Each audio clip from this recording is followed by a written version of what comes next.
Rebonjour et bienvenue toujours sur la mécaniqueuniverselle.net, qui est le site sur lequel je développe l'idée selon laquelle l'humanité est destinée à atteindre son ultime perfection. Nous sommes toujours samedi 8 octobre 2022 et je vais prendre cet ouvrage-là. Je vais essayer de lire et puis d'extrapoler à partir de la lecture de Sainte Thérèse d'Avila sur sa vie. C'est une sorte de journal apparemment. Bon, j'ai juste picoré pour l'instant. Voilà. Et alors, je vais commencer à lire et je découvre en même temps cette partie du chapitre 40, Ravissement, où Dieu se fait connaître à la sainte comme souveraine vérité. Voilà. Alors, c'est toujours un petit peu dans cette recherche d'essayer de rendre logique les expériences extatiques pratiquées dans tous les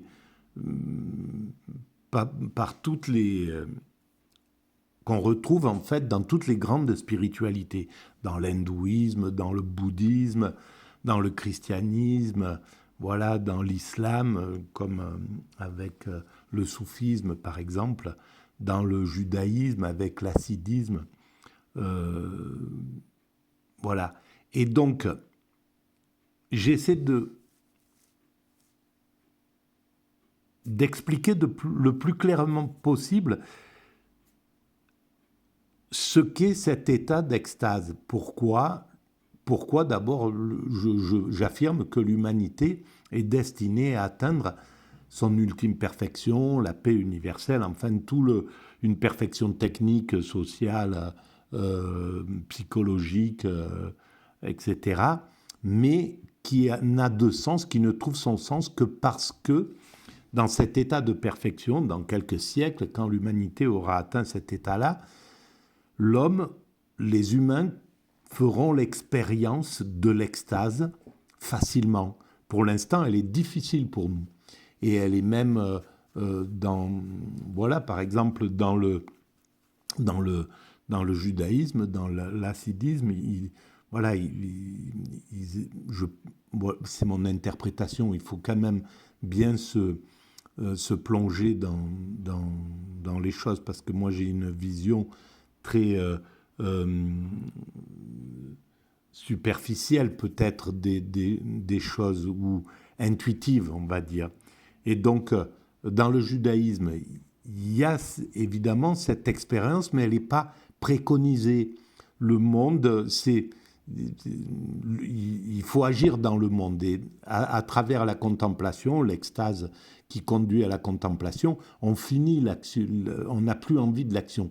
Donc c'est pas possible de le proposer globalement, comme le fait par exemple le christianisme, qui va parler de ça un petit peu comme si c'était le but à atteindre pour chaque individu. Pour le judaïsme, c'est pas maintenant. On doit construire l'humanité, on doit finir de construire l'humanité, et on l'atteint.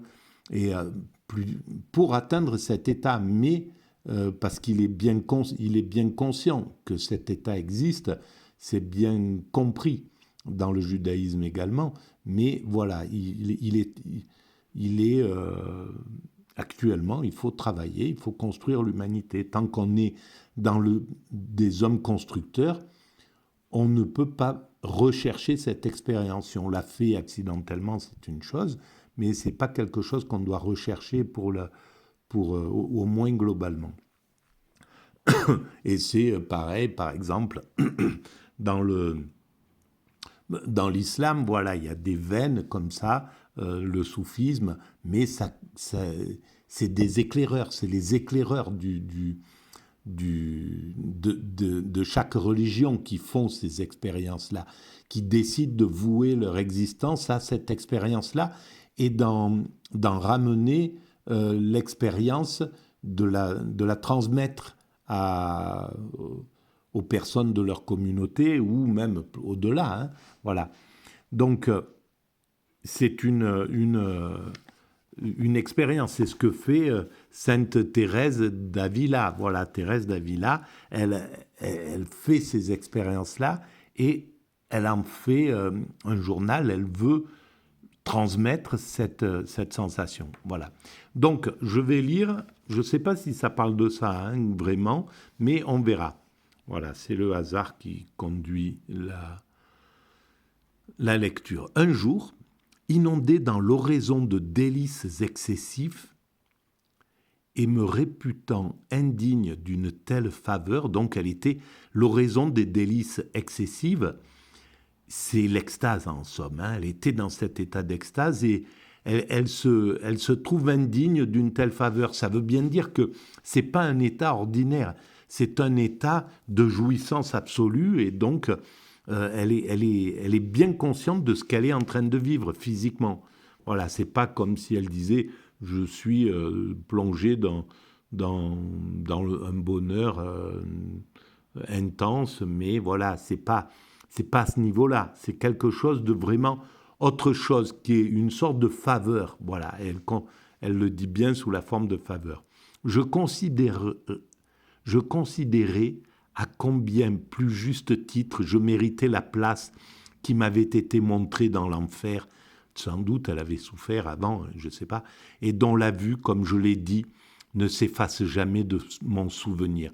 Donc elle a vécu des choses dramatiques et il est probable que ça soit le résultat, justement, tomber en extase.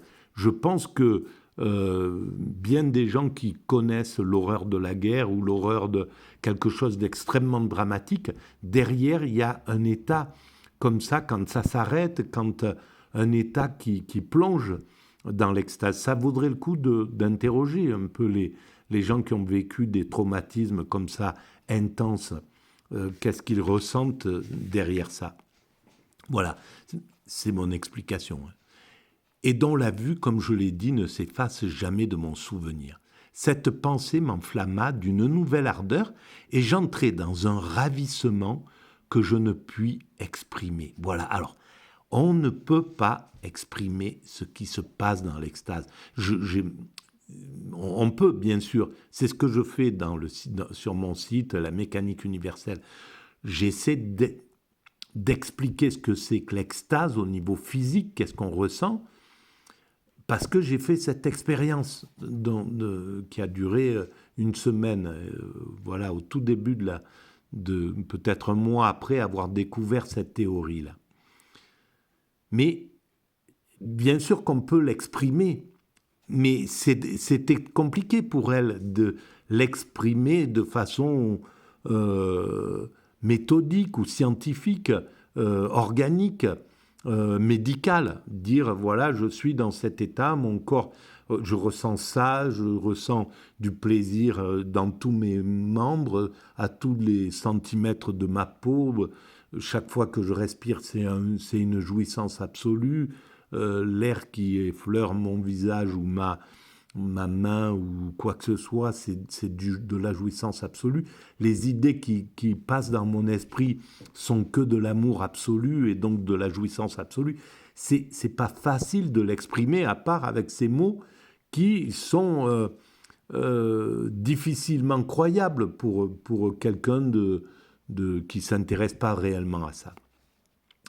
Abîmé et absorbé dans cette suprême majesté que j'avais vue d'autres fois, elle avait déjà donc expérimenté cette extase. Je connus une vérité qui est le complément de toutes les vérités. Je ne saurais dire comment cela se fit, parce que je ne vis rien. Voilà, là, c'est une vérité. Les vérités à ce niveau-là, rien ne change devant soi. On ne voit pas arriver Dieu ou une lumière ardente ou je ne sais pas. C'est quelque chose, c'est intérieur. C'est vraiment organique, quoi. J'entendis alors ces paroles. Bon, elle entendit ces paroles et ça, c'est quand même quelque chose parce que dans la semaine d'extase que j'ai vécue, j'ai pas entendu des paroles ou quoi que ce soit. Mais plus tard, peut-être même 1 ou 2 années après, j'ai tenté l'aventure de ressentir, de retomber d'une certaine façon en extase, mais volontairement.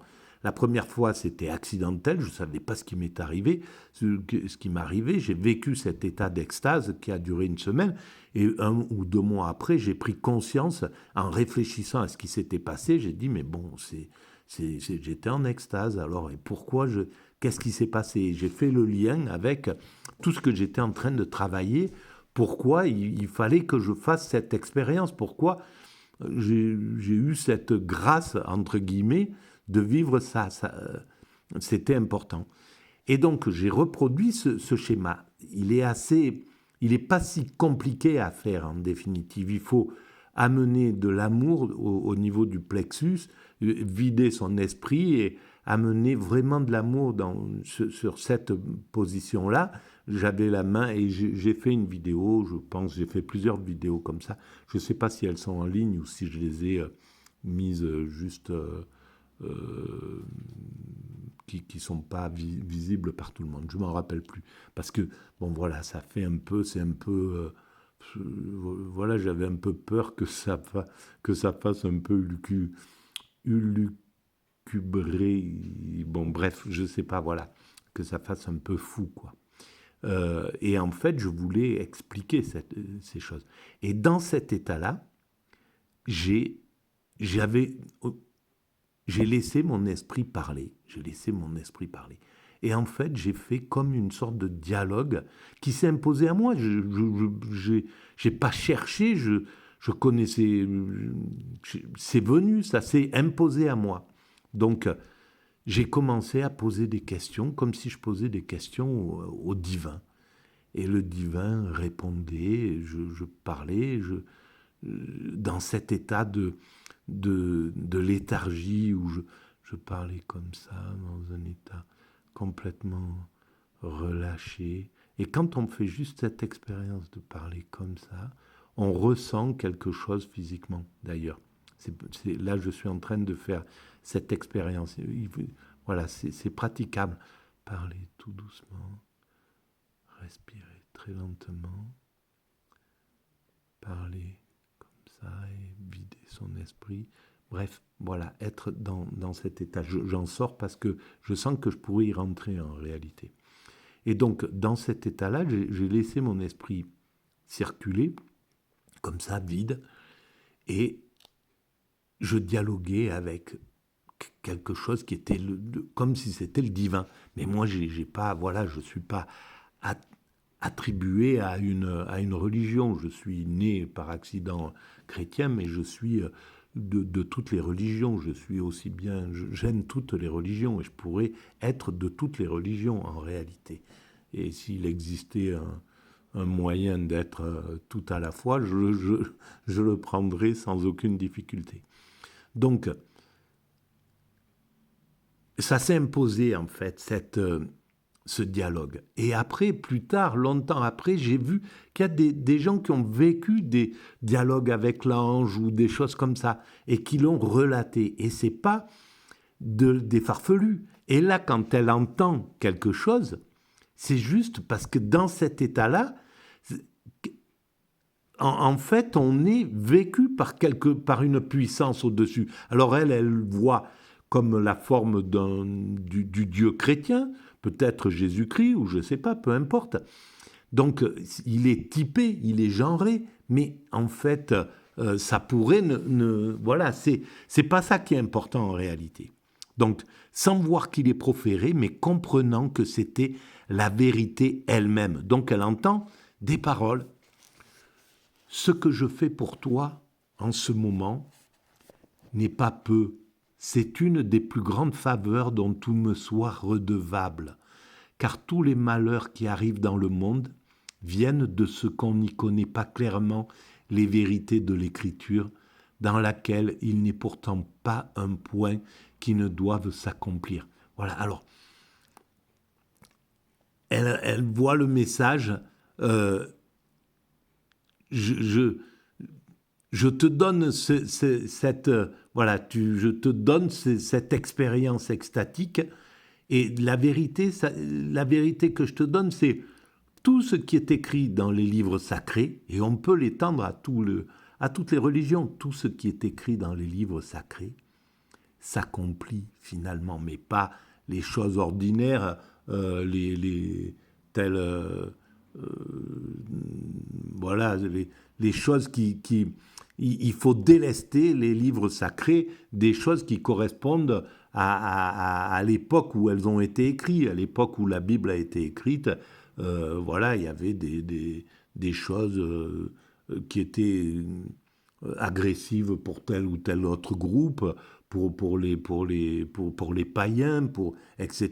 Et on le retrouve dans tous les livres sacrés, que ce soit le judaïsme, le christianisme, l'islam. Donc tout ça, faut le vider de son esprit. Ces choses-là, ça n'a pas...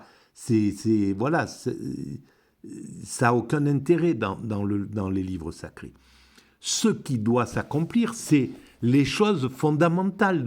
C'est tout ce qui est métaphorique. Quand le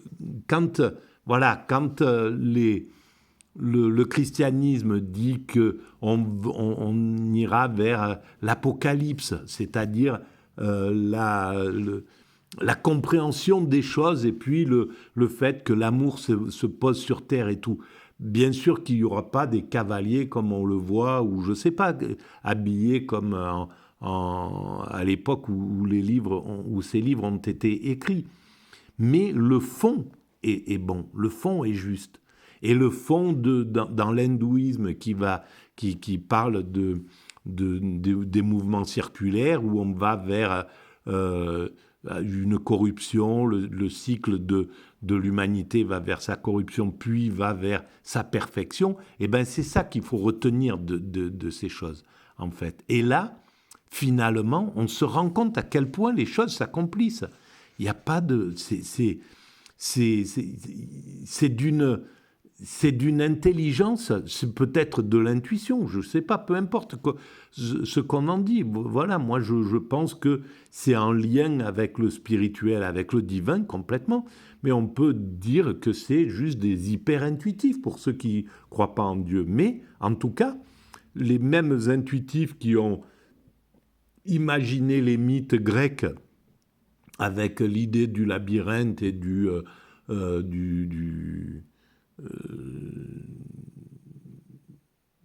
Minotaure, ou l'idée qui correspond tout à fait au pervers narcissique et à son comportement, ou l'idée du narcissisme de Narcisse qui se regarde dans une glace, c'est exceptionnel comme intuition. Alors, soit on pense que c'est poussé par les dieux, que c'est poussé par le divin, en somme, que c'est quelque chose qui est là, voilà, que c'est divin, quoi, ou alors on peut le voir même de façon pragmatique, mais en tout cas, quoi qu'il arrive, c'est hyper pertinent, quoi.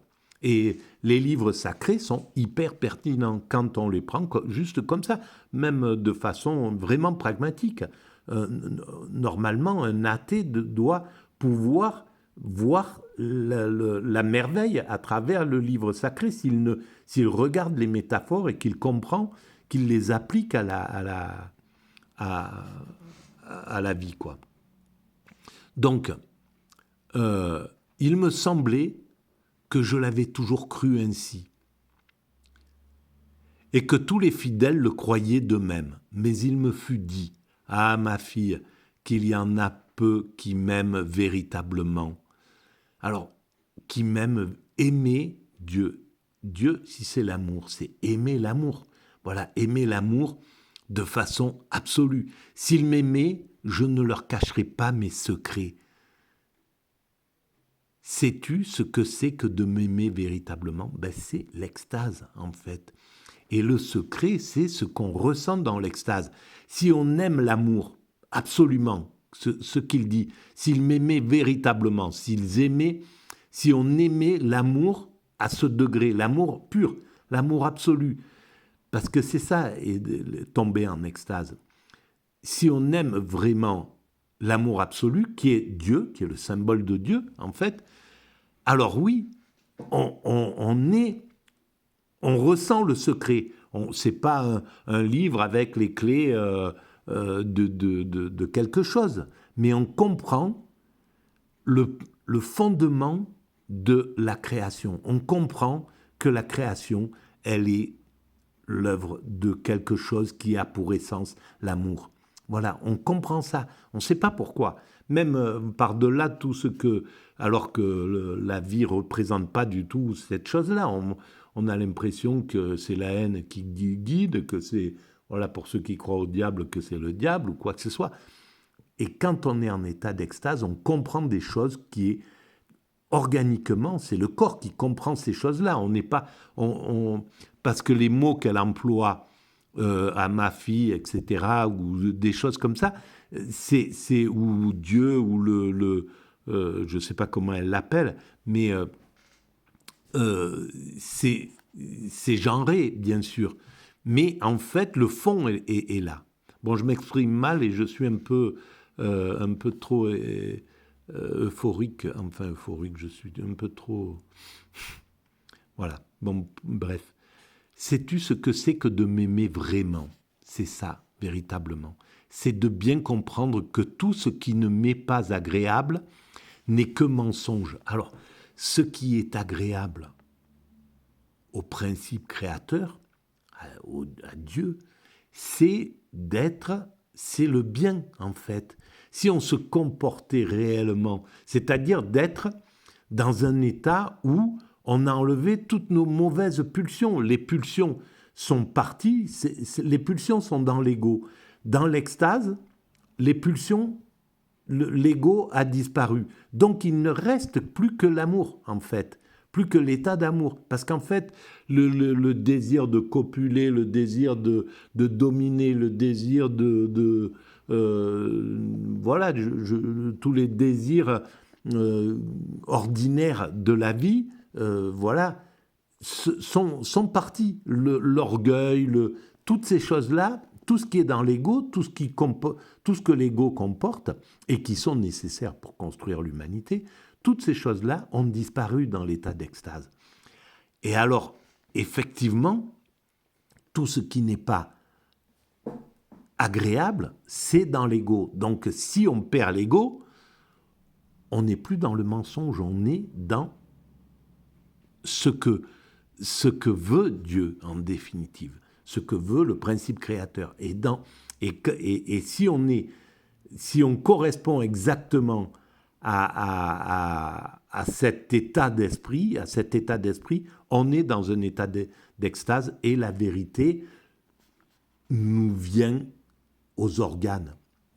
On ressent par nos organes la vérité. À travers l'amour, on comprend quelque chose de magique, quoi. Que la peur n'existe pas, etc., que la mort n'existe pas, etc. Tout un tas de choses qui sont comme ça, que la peur par exemple, la peur de la mort disparaît. Donc, on est dans un état complètement de clarté. On comprend que le monde tel qu'il est, voilà, c'est comme ça qu'il doit être, etc. On est réconcilié avec tout, en définitive. Et on aime tout de façon égale. C'est ça qui est incroyable. Cette vérité que tu ne comprends pas maintenant, tu l'entendras clairement un jour par le profit qu'en retirera ton âme. Ben oui, en fait, voilà, elle le comprend. Peut-être plus tard, après, en sortant de cet état. D'ailleurs, elle l'écrit, donc, elle relate cette expérience. J'ai vu en effet l'accomplissement de ces paroles et je ne pouvais trop en rendre grâce au Seigneur. Voilà, elle l'appelle le Seigneur. Voilà, Dieu, X, ce qu'on veut. Le principe créateur, le quarks, peu importe, ce qui a mis en œuvre cet univers. C'est ce qui est dans l'atome. On s'en fout du terme qui doit être employé pour parler de ça. Elle parle le Seigneur parce qu'à l'époque, elle ne pouvait pas faire autrement, d'ailleurs. Et c'était ce que voilà, elle serait maintenant, elle suivrait ce que disent les physiciens à propos de la matière, et elle transformerait ça complètement d'une autre manière.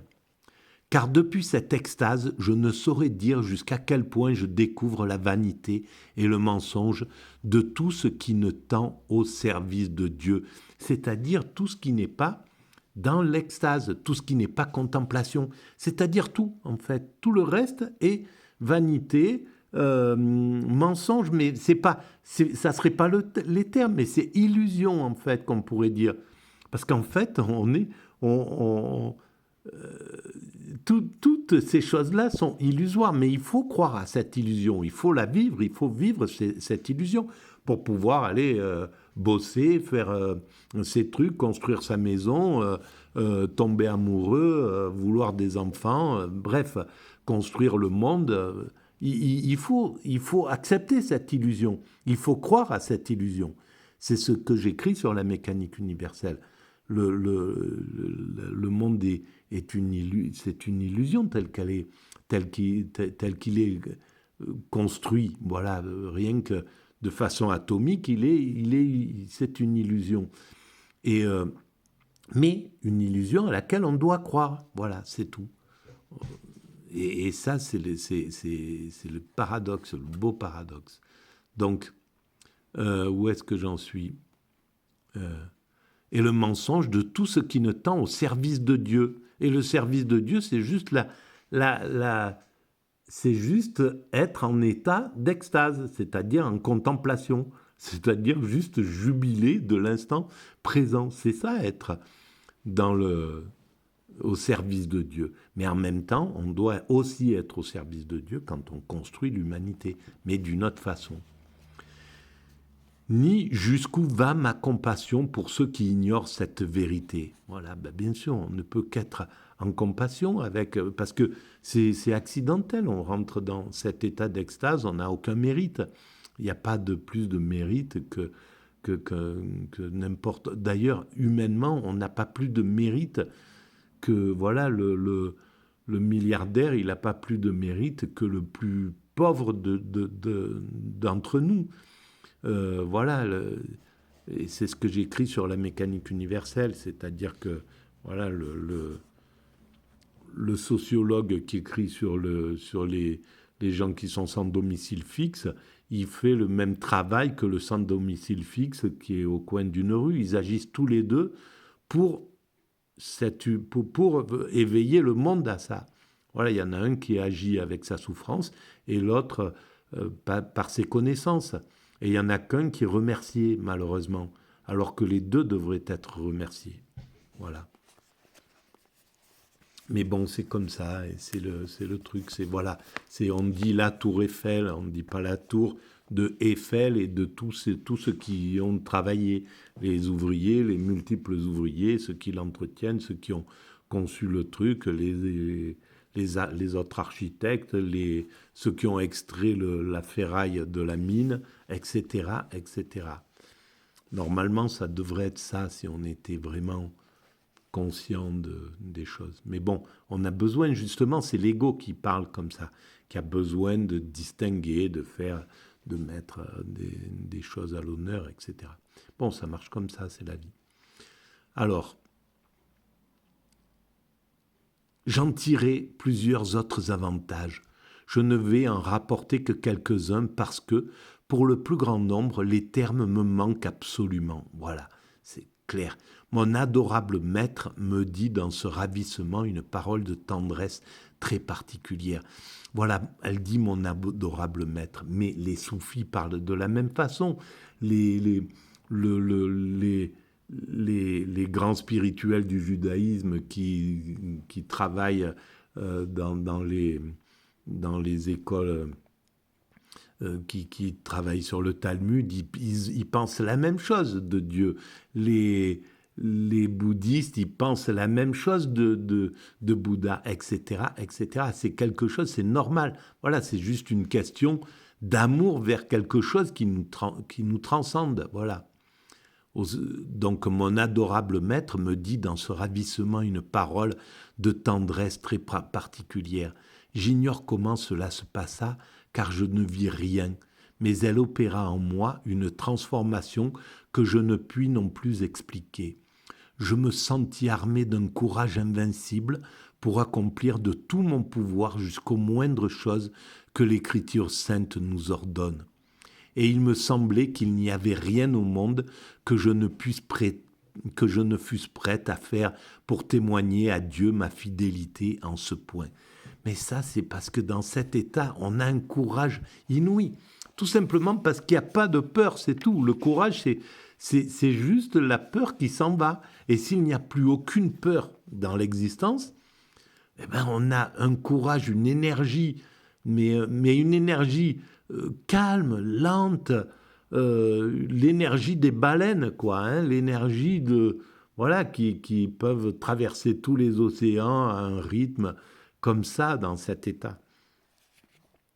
La connaissance que me donna d'elle-même cette divinité, cette divine vérité qui me fut présentée d'une manière ineffable, voilà, c'est pas des mots, c'est pas Dieu qui parle, qui se pose devant elle, et demeura empreinte dans mon âme.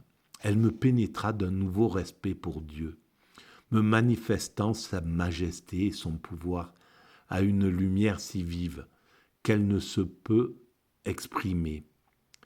On comprend seulement que c'est une chose admirable. J'aurais ardemment souhaité de ne plus m'entretenir que de ces vérités si élevées au-dessus de ce dont on s'occupe dans le monde. Je viens de sortir de la lecture parce que j'ai pensé à quelque chose.